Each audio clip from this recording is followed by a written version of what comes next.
Welcome to the show. I'm Jason Whitlock. Soccer fans, stay put. We're going to recap Brazil's ending Mexico's World Cup run today. And I'm Colin Cowherd, and I'll tell you why Magic deserves a ton of credit for LeBron coming to the Lakers. Speak for yourself starts now. Oh, my God. Oh, my God. All right. Happy Monday. Hello and welcome. We're joined today by NBA champion Steven Jackson and Fox NBA analyst Chris Broussard. Let's start with the story everyone's talking about. DeAndre Jordan signing with the Mets. Oh, no, just kidding. Of course, the big story this weekend is LeBron James coming to Los Angeles, signing a 4-year, $154 million contract with the Lakers. LeBron will join LA's young core of Lonzo Ball, Brandon Ingram, Kyle Kuzma. And while the Lakers are adding a few veteran role players, as of now, it doesn't look like LeBron will get another big-name free agent to team up with. Cowherd, JaVale McGee, Lance Stevenson, Kentavious Caldwell-Pope. Come on. They taking the right approach here in Los Angeles. Yes. By the way, Vegas has them as an over 50-win team, third in the league. Do you think Cleveland would be picked to finish second in the West? Because that's what the Lakers are today in Vegas.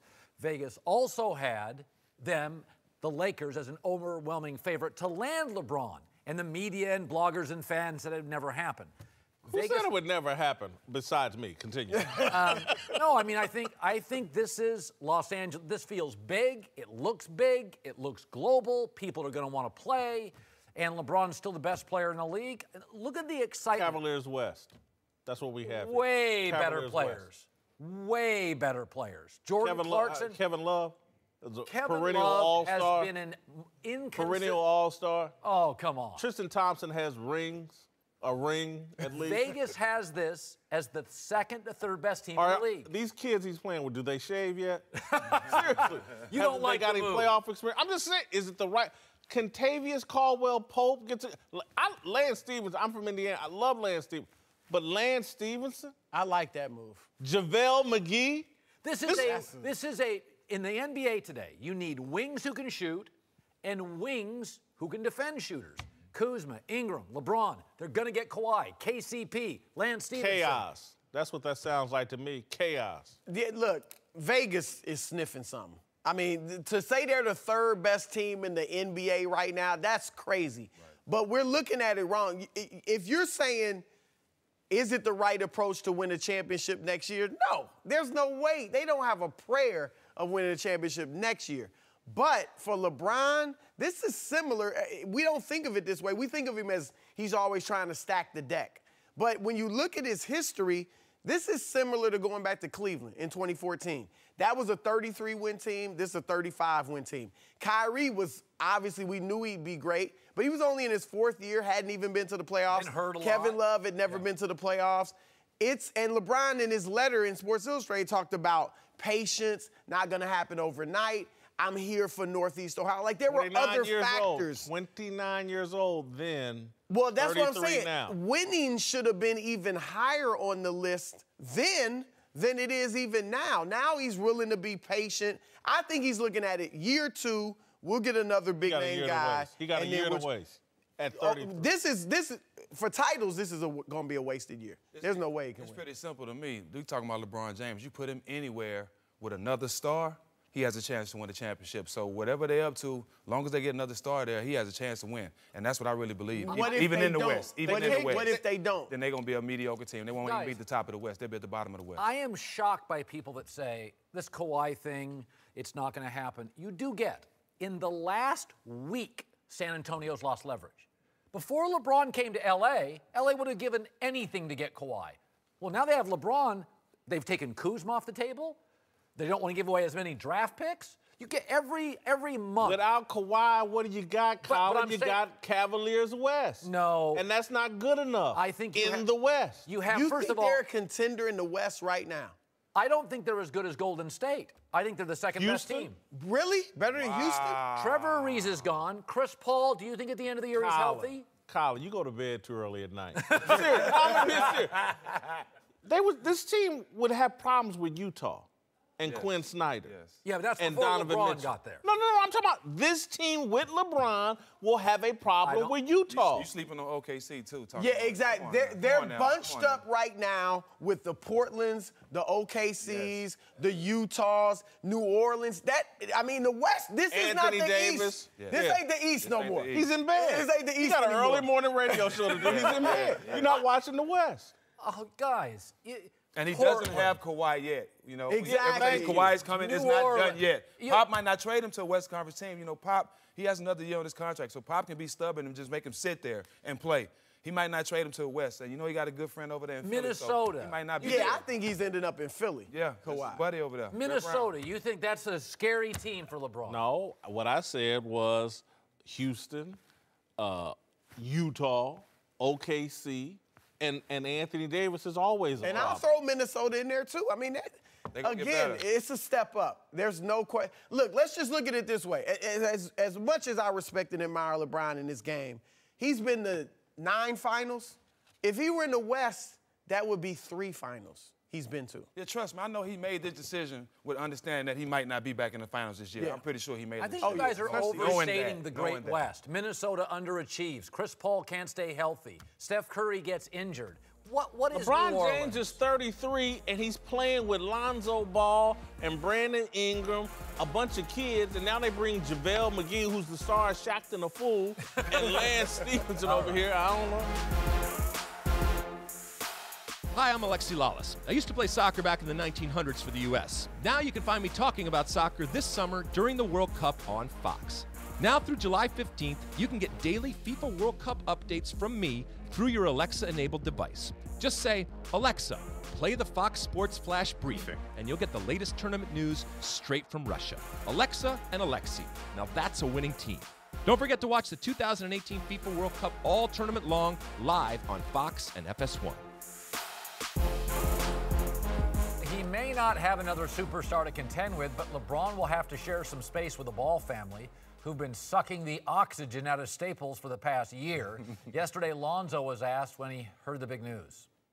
I found out like everybody else. It was a very exciting moment, not only for myself, but for the whole city of LA. Very happy to have him. Man, it's the only word that comes to mind is crazy. Like you said, my whole life I've been watching him, saying he's my favorite player, and then just to be able to have the opportunity to play with him, it's really crazy. All right, Whitlock, do you think LeBron can coexist with Lonzo and LeVar? I think it's going to be very tough. You got to remember, LeVar and LeBron have already gone at it about their kids. And LeBron was very, keep my kids' names out of your mouth, keep them out of the conversation.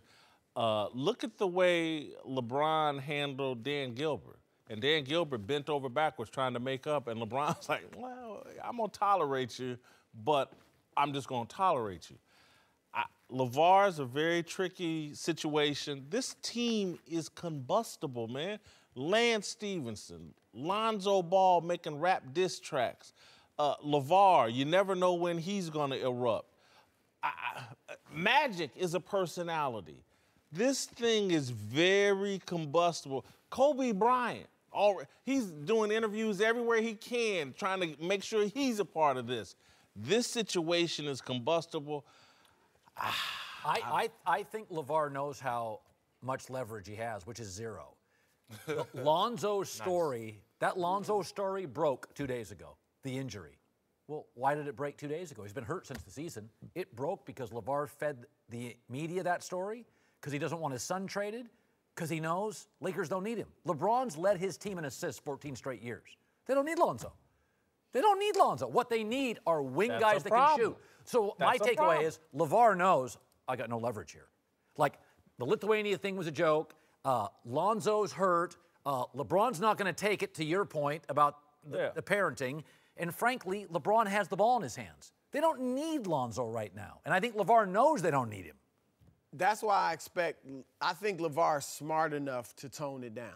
And he's going to have to tone it down. He may come out and say something about, oh, LeBron's this and that, and LeBron and Lonzo, But as far as the criticisms of the team, the coaching staff, the playing time, all that, Lonzo don't have the ball enough, I think he's smart enough to tone it down because he knows if not, he will be out of there. Now, on the court, I do think Lonzo and LeBron can coexist because LeBron has respect for other guys that have high basketball IQ and can make plays. He's got to work on his three-point shot, obviously. But if he can start knocking down the three-point shot, I think they'll both handle the ball and they'll be able to coexist on the court. Like you said, LeBron is smart, and I think we've all learned something about Lonzo that LeBron probably have learned too. If you wouldn't hear LeVar talking and saying, that's my son, you wouldn't know that's his son, because they're totally different. They're totally opposite. And I think LeBron knows his kid. Put out a diss track on Kyle Kuzma, talking about you don't know who your daddy is. Well, I made a diss track. That's not LeVar's son? I made a diss track, too, about a lot of people. Even I made a diss track about the owner, but one of the owners. What I'm saying is, it's rap. It's in today's culture. But I think him and Bron would do well together because they both want to win, and Bron understands that he's not his father. This kid is totally different from his dad. He wants to be great, and I think LeBron accept that. Show me the additional player, and I can't think of it off the top of my head, and maybe y'all can help me out. A guy that can't shoot that LeBron loves. And remember, this kid shot 45% from the free throw line. He's got the worst-looking jump shot we've ever seen in the NBA. Show me the role player that LeBron loves that can't hit the outside, that doesn't create space for LeBron to operate. He did have his moments. There was about a month and a half last year where Lonzo was hitting the three. Now, I'm with you. He's going to have to knock it down. That's one of the interesting things he's about He's going to get better, man. Yeah, he's going to get better. That's the interesting thing about this team. Julius Randle can't shoot. Lonzo can't shoot. Lance isn't much of a shooter. Like, they are bringing in some guys that aren't really shooters. KCP can shoot. I like Julius Randle better than Tristan Thompson, though. Yeah, Julius can play. By the way, I like him. What you're watching the Lakers do, they've got draft picks, they've got young, improving players, and they got one-year contracts. This is not. They're saving money for. They're looking to make moves. This is just the beginning. They're going to let it bake for a while. I still contend. Were you at Magic's house last night? I mean, my God, you're selling this. I mean, they got JaVale McGee. Shaq has made going to play 8 minutes a night max. Lance Stevenson doesn't play well. You understand, though. He had a great year this year. You understand these one-year deals are just placeholders. Right. This is for next summer when it's Klay Thompson, Jimmy Butler. Then I'm going to swing back to my original point. Kawhi. Why do y'all think LeBron at 33, I'm going to just give away a year? He's giving away a year. You're right. I'm with you on that. And that's why. He's not mentally giving it away. He's going to go out and play now. If they land Kawhi, he's not giving away anything. If they land Kawhi. I think they're going to. If they land Kawhi, but that's why would Pop just give him to the Lakers and put himself further in the back? Kawhi has gone publicly to say, I want to be a Laker. When have you seen Kawhi say that? Well, no, his people. Okay, we've never seen Kawhi say that. Listen, Kawhi doesn't talk. Right. We've never seen him say that. But what general manager is going to roll the dice that I can convince him to stay after giving away 2 But hold on, we just saw it happen with Paul George. We just saw it. That doesn't mean it's going to happen again. We were all surprised. But look, if Kawhi goes to the East, Philadelphia, let's say, he's already got a coach there he can relate to. You got 2 great players, a pass-first point guard, a big man who plays down low. They could win the East, and I mean, they'd probably play well in the finals if they wouldn't win. Go see in New York. It's Philly's doctor. Yes, I mean, I'm just saying, it's not a done deal that he's going to get This Kawhi. situation here in L.A. can blow up in everybody's face. It sounds good. Oh, we got LeBron. And that's why I think, and, you know, I don't know if we'll get into it. It can't get no worse. It can't get worse. It can't get worse. It can't get worse. No, I'm not saying it's a bad move. I'm just saying it's very combustible, and that's why I think Kobe is selling it right now, how happy he is, because Kobe's smart enough to go, you know, this thing could blow up in LeBron's face, and I will elevate. If that happens, if LeBron comes to L.A., show me the great, from Wilt to Kareem to Shaq.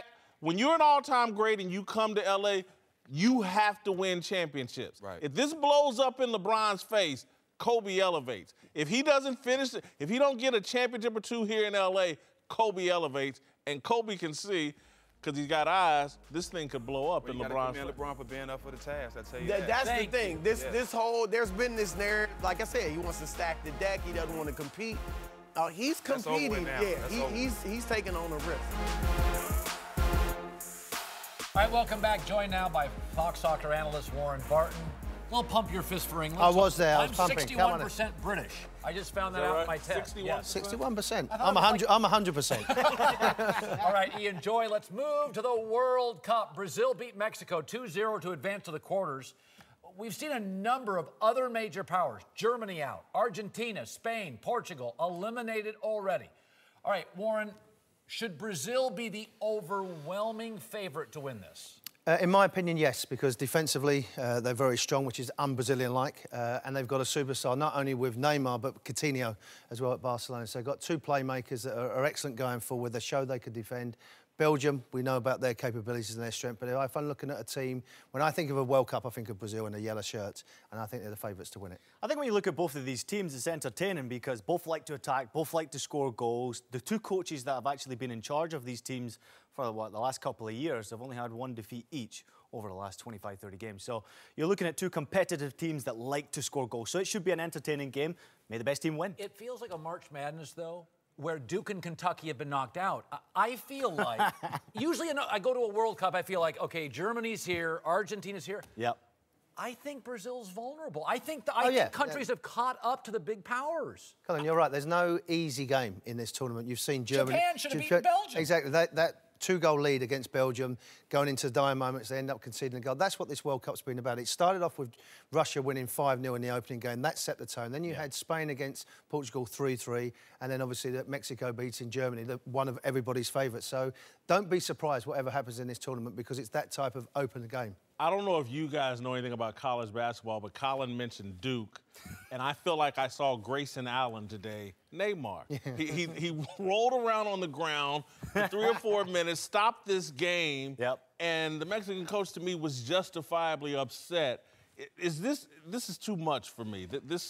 He's acting like he got shot. Yeah, listen, to go 4 minutes without getting the game rolling again is disappointing. Neymar is known for that. Obviously, they knew going into the game, Mexico, that this was going to be a part of this match. Neymar does that. He doesn't like to be touched. He doesn't like to be fouled. Especially doesn't like to be stamped on, which is exactly what happened from the Mexican player, who should have been red carded, by the way. But I will say this, I think Brazil and Neymar were the better side on the day. Mexico's goalkeeper Ochoa had a hell of a game, but it wasn't enough. The best team went through in the end of the day. Yeah, but that's what you're going to try and do. When you've got your best player that's playing, you know he's going to be one of these players that flop goes down easy. They went into the press beforehand and said, referee, watch out for this. And it just went on and on. For 4 minutes, running around with someone that just touching your little toe, that rolling around. That doesn't need to happen because he's too good to do that. He's too good a player to have that put against him. When you want to go with Messi out the tournament, Ronaldo, you look at Neymar, and Mbappe popped onto the scene with France. Yep. He doesn't need to do that. I'm a big fan of his, and you're absolutely right. Why roll around and make it uncomfortable and embarrassing? I'd be embarrassed. If I watched that afterwards, I'd be embarrassed that I'm rolling around. But he is a target man, but that's part of being a top player. Yeah. All right, to a massive comeback at the World Cup today, with Belgium scoring 3 times in the final 30 minutes to take down Japan, who were up 2-0 at one point. Ian, how shocked were you by this comeback? Well, Colin just mentioned it there. Japan should have won the game. And when you have a 2-goal advantage, you really should close out the game. The tactics should be more defensive-minded with only 30 minutes left on the clock. But in this World Cup, anything goes. Warren also just talked about it. Expect the unexpected. And for Belgium to come back, we just thought maybe with 30 minutes left on the clock, if they can get a goal some way, somehow, they have a chance because they got a quality group of players who can go ahead and win that match. I didn't quite expect to see them in the last minute of the game like it was, but this is a great example of how good this tournament has been. Every single game has been entertaining. We've had 1 0-0 draw in the whole tournament, which I never expected. Is there a dark horse left? Is it Russia? England. Oh, don't go there. We're one of the favourites. You can't say that. We're one of the favourites. Harry Kane's got 5 goals. He leads the World Cup. He's got a hat-trick already. And their side of the bracket, actually, England plays tomorrow. Their side of the bracket, to me, Don't say easier. It's much easier. You are English. You're getting very excited about it. It is. On paper, it looks easier. Croatia, they could be a dark horse. You know, they come through a very tricky time with the penalties. They've got enough quality to do it. England have got young, enthusiastic players. You're keeping away from Belgium. You're keeping away from Brazil, you're keeping away from France, so you've got every chance of getting into a final. And once you get to a final, I can't believe I'm talking about England getting to a final, you've got a chance to win it. Getting nervous, You know, you mentioned college basketball, and you love to see an underdog do well. I mean, the lowest-ranked team, Russia, they're doing incredibly well. So they've already overachieved for me, but I think Croatia might be a little too much for them, and they are potentially that dark horse that we could put money on. It is amazing in the World Cup, by the way, the host country almost always overachieves. Almost always. Russia's done it again. Welcome back. Steven Jackson is back. We're joined now by NBA insider Rick Bucher. Let's return to the Lakers and Magic. I will not be apologizing. Magic reportedly was the one who sealed the deal with LeBron during a meeting at LeBron's house Saturday night. In the last few years before Magic took over, the Lakers had struck out on every major free agent that came on the market. But as Lee Jenkins reported, LeBron called his reps the day after his meeting with Magic and had a simple message: call the Lakers. All right, Cowherd, you think Magic really convinced LeBron to join the Lakers? Yeah, I think Magic is a good salesman, and I think Magic's relatable, and I think Magic is LeBron. I think they're iconic. I think a 3-hour meeting is in itself incredibly respectful. You don't hold a 3-hour meeting with a random GM. He didn't even give the Sixers, he wasn't even present. Right. Like, he sat down with Magic and listened, and Magic can sell Magic can sell this brand, Magic can sell this Better city. chance they were playing dominoes and talking business. I think Magic, Magic is a very unique presence. People like Magic. Do you think LeBron made this decision yesterday or Saturday?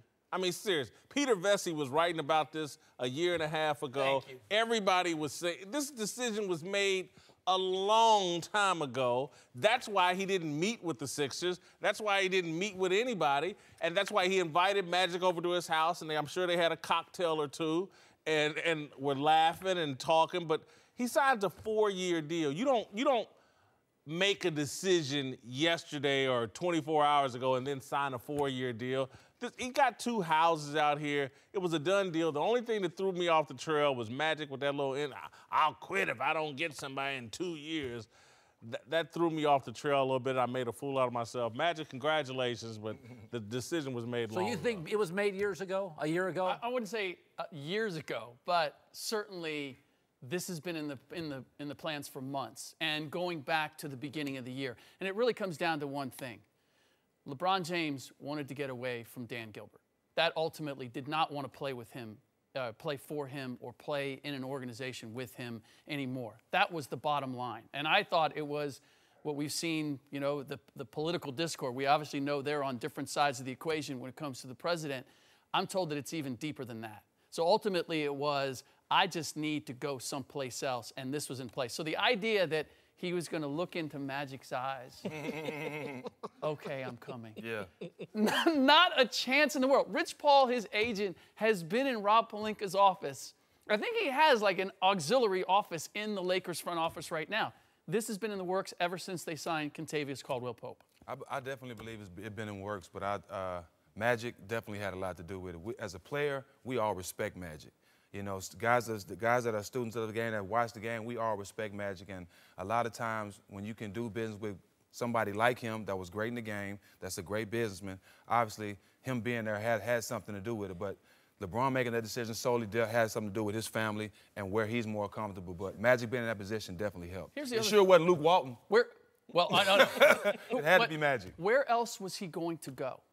Where else was LeBron Philadelphia. going to go? I was just told Philadelphia was great. But you still need to make a deal, and the reality is he has a Ben Simmons, he has a clutch agency client there already. Ben Simmons is not going to be nearly as good playing next to LeBron James. They both need the ball. Even Lonzo Ball is a little bit different. Ben Simmons can't shoot it all, but at least with the ball in his hands. Lonzo's going to give it up early, and he can play with him a little bit. Ben, it simply wouldn't work. And you have Joel Embiid who can shoot the 3, but you don't want him standing out there the whole time. Right. And if he's not standing out there all the time, then it's too clogged for LeBron to do what he does. So ultimately, when you look at the options, this didn't take a whole lot of decision making. He didn't want to be in Cleveland anymore. He didn't want to play for Dan Gilbert. Where can I go? Oh, LA? I got a house there. Oh, it's a nice place. I think Rick makes a great point, and we may have to get into this tomorrow. You gonna be here tomorrow? I'll be here. Yeah, we may have to get into this tomorrow because I think you scratched the surface. I think a lot of what's driving this is politics. I think that LeBron James has swallowed that liberal Democratic stuff whole. And if you look at everything he's been doing the past couple of years, he's in bed with the Clintons. This is ground zero for the liberal movement and the Hollywood movement. He's got 2 homes out here. This is about LeBron leaving the Midwest, and I'm gonna go out here and I'm gonna follow Magic's path and go wrap myself in Hollywood and that whole political movement, and I'm gonna be an icon. When this is over, I'm gonna be a spokesman for that liberal stuff that I believe, that he believes in. And so I think that's what's driving this. And What, does he want to be governor or no, I don't, no. He coming out here to get better. He getting better. Close, he want to be a billionaire. I don't blame him. If I could get next to Magic and soon be a billionaire, I would too. To me, he's part of this whole movement we've been seeing in sports the entire time. For the past 2 or 3 years, this whole move to the left by sports people. He's going to come out here and be that icon. You don't think he cares about basketball? Oh, no, he still cares about basketball. But I'm just telling you, he was done trying to do it in Cleveland. And Philadelphia. Wouldn't you be after game one? Yeah, yes, I would. Philadelphia and all this other stuff's not an option. He's coming home. You're making basketball feel completely secondary. It is. You think so? It is. Yeah. For sure. Look. Coming here, of course. Coming to the Lakers and what he has set up here from a professional standpoint after he retires. I mean, that's the attraction. If you're looking at this team as is, all the other options are far better than this. Right? If it was about, that's what I had to laugh when he said, well, my consideration is going to be for my family, but I'm still in championship mode. I'm like, no. It's one or the other. Right. You know this, Stephen. Right. Like, you're either all about, I'm giving myself the best chance to win, right, or I'm considering all these other things, my post-career ambitions, my family, where it's most comfortable for me to play. Those all took precedent over finding the best place to win. And Kyle, I'm serious, we need to get into this tomorrow. It'd be perfect for your show. I think the president changed the mindsets of a lot of these pop culture icons. And so LeBron's coming out here to be the anti-Kanye West. Kanye West has chosen the lane as an icon. LeBron's going to play the other side of it. And I could see LeBron being silly enough to go, if that guy can be president, our current president, why not me? And it sounds crazy, but I'm just saying, that's where we've gone as a society. Everybody, Kanye West thinks he can be president. LeBron, why not me? I'm just telling you, I think that's where we've already done a write-in vote for The Rock. So there you go. All right, to a guy who wishes he was on the Lakers, Kawhi Leonard. The Spurs have been talking with, L.A. about a possible trade for the disgruntled star, but according to a new report, no progress has actually been made. Whitlock, now the Lakers have landed LeBron. Should they do whatever it takes to land Kawhi as well? Yeah, I think so. If you want to win now, it's the only opportunity. And so if you have to give up Lonzo, LiAngelo, LaMelo, LeVar, and any of their first and second cousins to get Kawhi, that you damn sure should do it. Because without Kawhi, they're going to struggle with Utah. They're going to struggle with OKC. Definitely struggle with Houston. How much, Rick, would you give up? No shot against Golden State. How much would you give up? I would give up anything I could get to Kawhi. Thank you. There would so be you'd give up Ingram and Kuzma? Oh, of course. Hold on a second. So this overvaluation of what the Lakers have. These guys they got all the touches. They had freedom. They won 35 games, okay? You saw Jordan Clarkson and Larry Nance Jr. I heard the same things when they were here. Oh, these guys are part of the new coming. And then they go to Cleveland and they play in real games, and you're like, oh, wait a minute. And they would have to play, all these guys have to play ancillary roles now. Stephen, you know the big difference between when you get touches, you get volume shots, as opposed to you have to play a role next to LeBron. If I'm San Antonio, there's no package that the Lakers have that is attractive enough for me to move Kawhi Leonard. You're going to have to bring in a third team because I want a guy who can really play. And if I'm not going to get that, if it's just a matter of I'm going to get some decent young talent and I'm going to get some picks, I'll go get a Dario Saric because the one thing I know about him is he won't mind playing in San Antonio. He won't mind playing in my system. And so now I got pieces to build going forward. There is a special kind of guy, you know this too, to exist in San Antonio. Yes. I'm not sure when you start your career with the Lakers and you get to play in this free-flowing, I get as much as I want, now you're going to go play for Pop? You're going to re-up there? Yeah. You're going to play? Not a chance. They have to get Kawhi. LeBron's going to come here and he's going to be upset in 2 or 3 years because they didn't get him. And that's the only reason they even talking about bringing him here is to win championships. They can't do it with the guys. They have a whole bunch of young guys, none of them proven, none of them been in the playoffs, none of them made big shots in their career. LeBron's is going to be here spinning his wheels. No Kawhi is all for nothing. It's all for nothing. I'm going to tell you the other thing. Kawhi needs LeBron because I'm just... No, because he's going to get that max regardless. I'm not talking about the money. I'm talking about on the court, Kawhi Leonard needs LeBron. because Kawhi doesn't realize this, and I'm not taking a shot at him, but Popovich and that system has benefited Kawhi Leonard tremendously. And when he walks away from that system in Popovich, and he can go to Philadelphia, he can go a lot of different, if he goes anywhere other than LeBron, there's going to be a problem. You're right. He's not going to be the same player. You're right, because they changed their whole offense for Kawhi. You remember, it was inside pick and roll. Kawhi came, ISO, he coming down, pulling quick shots. That wasn't San Antonio offense. So you're right, they did change everything for him, and it's going to be different. Rick, you just don't like this Laker roster. They won 35 games. Lonzo missed 30. Brandon Ingram missed 23. They won 35 in the West. Lonzo missing 30 is part of the reason they won 35, Colin. You don't like Lonzo at all. Look, he can't shoot. It's a league that's about offense now. He can't shoot. it's not that I don't like it. It's that once you have LeBron James, now the bar is set so much higher. This is not a team going from 35 to 40 games and maybe get a little bit higher. This is now suddenly a team that's supposed to be in the middle of the playoff mix, right? And it's not talent that it's built for LeBron James to take advantage of. And let's face it, as good as he was in Cleveland, as good as the numbers were, he's showing his age. Right. He can't play the same way. He needs help. So you tell me, you know how much he missed Kyrie, right? Who's his Kyrie here? Who's that guy where Kyrie to me is the best go-to guy in the clutch with a game on the line, can get his own shot with nothing. He's tell me who's Kyle tell me Kuzma. who's there. Oh, stop. As a rookie. Hold up, you comparing players to Finals MVP or Defensive Player of the Year. You got to stop comparing Kuzma Kyle to Kawhi. Kuzma, you can't do as that. a rookie, was significantly better than Kawhi and Paul George. Is he a 21-point-a-game guy next year? Looks like it to me. Not with LeBron. He averaged 16-6. But see, it's when you get those numbers. Yeah, so much Kyrie's going to get you those numbers in the fourth quarter with 3 minutes left, down by 3, up by 1, whatever it is. Kyle Kuzma? I mean, look, I don't want to kill the kid early because who knows? But he's not we don't know. Right. We don't know. You made them the Sacramento Kings in this segment. No. We're close to it. I'm so glad I insisted on Rick Bucher being on this show. You don't even like Bucher. Yeah. I'm so glad I insisted. On the herd.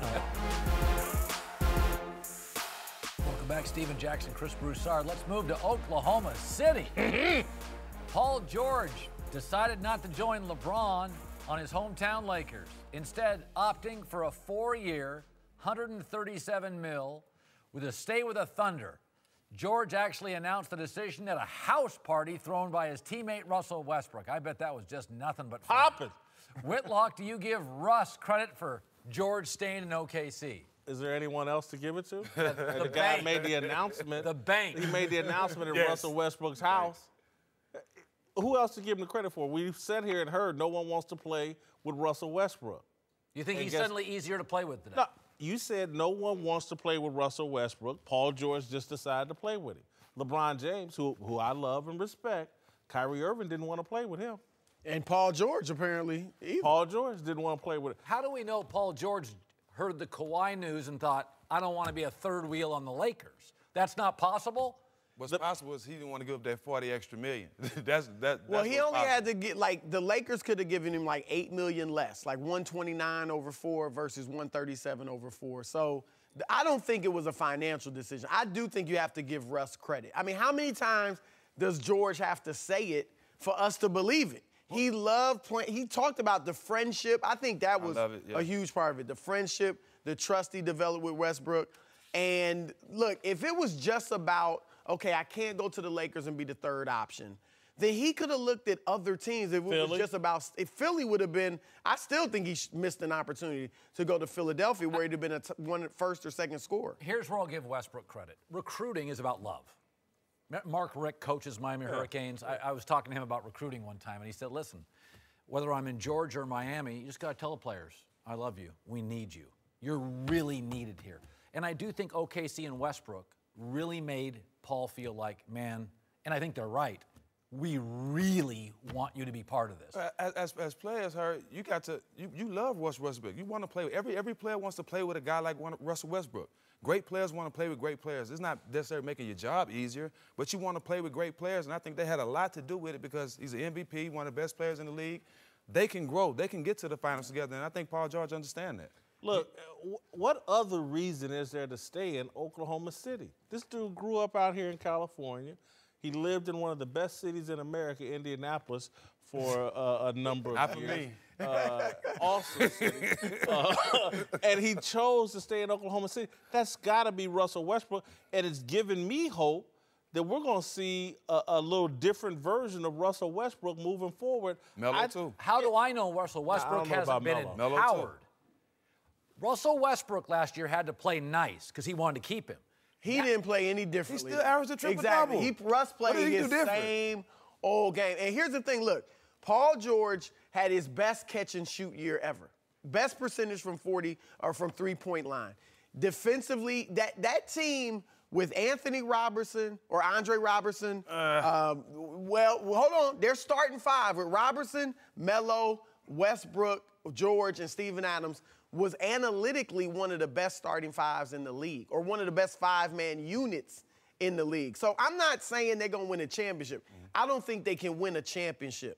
I think, though, they can be in the mix to maybe get to the conference finals here or there, but certainly be one of those teams that's fighting for the second round and be a tough team in the West. It's hard when you have a shooting forward that you can hack a shack and send to the line. He can't shoot. I get that. That'll kill you. But the fact that they had a year together, the fact that Melo's coming back, I think they all realize the sacrifices they have to make now to be great, because I don't think the coach is there that they need, but I think as a team and those three guys, I think they can figure it out. Melo's really they're not going to ice Melo? Why not cut bait with Melo? By the way, you watched the Utah series. Yeah. I mean, Westbrook emotionally unraveled. What's changed?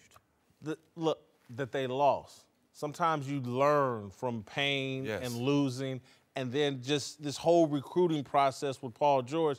Surely there were discussions about how can we win here, because the way we went at it last year didn't work. I expect, and I know I'm stubborn, and I'll be proven wrong. I expect Russell Westbrook to make some adjustments, and he and Paul George to work better. Like what kind of adjustments? Just share the ball a little bit more, not jack up so many Smarter threes. plays. Just playing smarter. Yeah, experience is the best teacher. Yep. All right, let's return to L.A., where LeBron's decision to join the Lakers just shifted the entire balance of the NBA. While the West has been the association's dominant conference for several years, LeBron's presence in the East had balanced it out. But with LeBron heading west, the competitive imbalance has reached an absurd proportion, with almost all the best players now concentrated in one conference. Cowherd, is this bad for the NBA? I actually do think it's lopsided. I don't think the dynasty is bad, because dynasties are good for ratings and everybody tries to attack the dynasty. I don't think dynasties are problems. Here's an issue. Think about this. In the East right now, if just one player, Joel Embiid, who has a history of injuries, he played 64 games, if he got hurt next year, there's no I mean, it's literally the Celtics and Giannis. What would you have in the conference? Sports is about interesting. Ben Simmons is interesting. Giannis is interesting. The Celtics are interesting. Boy, you could lose 5 All-Stars in the West. It's still interesting. The East is an injury away from not even being watchable. Again, what I think is bad for the NBA is, again, all the best talent's on the West Coast. That means all your best talent is playing late at night. You're in bed on the East Coast. You don't get to showcase LeBron James on playing for an Eastern Conference team. You don't get to showcase him as often out here playing in L.A. I think a lot of your customer base on the East Coast is going to get a steady diet and I love Victor Oladipo, but I just don't think he drives ratings the way LeBron did. I know the Raptors are screaming. I know they're so happy that LeBron is out the East. They have a chance, to get to the finals now. But like you said, I love it, the fact that LeBron came to the West for the challenge that he's taking. But the East is not going to be entertaining at all to me. I think Boston's just going to run through the East. Reseeding, Chris? Well, look, I've said for a while that they need to just – you can keep the conferences for organizations purposes if you want, but even out the schedule and go best 16 records. That's what I like to see. But let me say this, because that chart was a little deceiving. If you're right, Embiid has to stay healthy. But if Embiid does stay healthy, you have an up-and-coming great team in Philadelphia that, to your point, is also exciting. Okay, Ben Simmons and Joel Embiid. They're fun. Boston has Kyrie Irving, who is now a legitimate celebrity out of basketball. His game is fun to watch. So Boston's a legit team.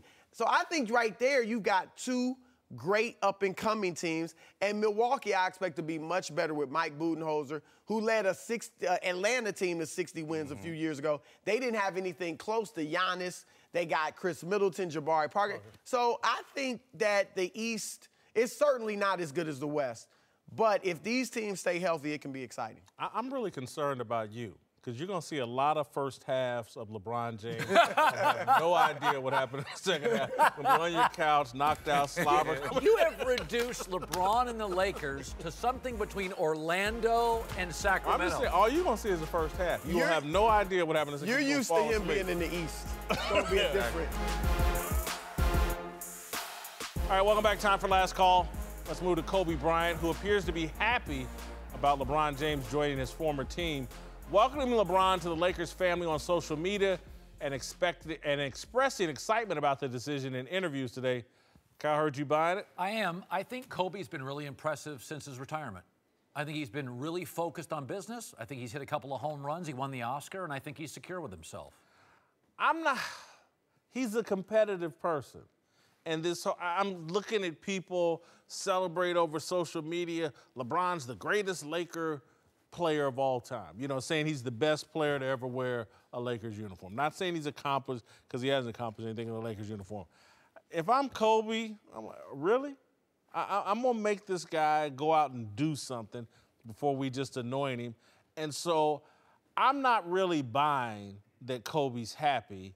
I think Kobe thinks he's going to see how hard it is.